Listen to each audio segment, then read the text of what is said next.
Peristiwa kekerasan dalam rumah tangga KDRT yang dialami sang suami kembali terjadi di kota Palembang, Sumatera Selatan. Kali ini kejadian itu dialami oleh Irawansa, warga Jalan Sukawinantan, Kecamatan Sukarame, Palembang. Hal itu terungkap setelah korban membuat laporan polisi di ruang sentra pelayanan kepolisian terpadu SPKT Polrestabes Palembang pada Rabu sore.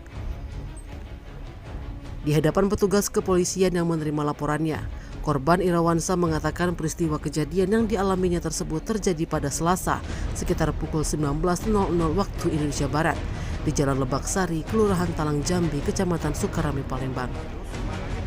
Menurutnya kejadian bermula ketika korban sedang berada di TKP, istirahat tidur di dalam kamar. Namun saat dirinya tidur, tiba-tiba datang terlapor istrinya bernama Jawariah yang langsung menunjuk mukanya dan mengatakan berhentilah bermain perempuan. Setelah istrinya tersebut marah-marah, lanjut Irawansa, istrinya pun mengambil besi ranjang di dalam kamar dan langsung memukulinya. Atas kejadian itu korban mengalami benjol di kepala, memar di dengkul sebelah kiri dan bengkak di jari kelingking sebelah kanan.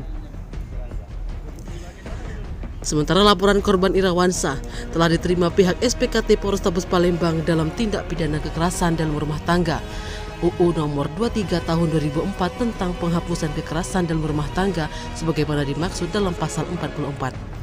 Selanjutnya laporan korban diserahkan ke unit Reskrim Polrestabes Palembang untuk dilakukan penyelidikan. Tim Liputan Sumsel Update TV melaporkan.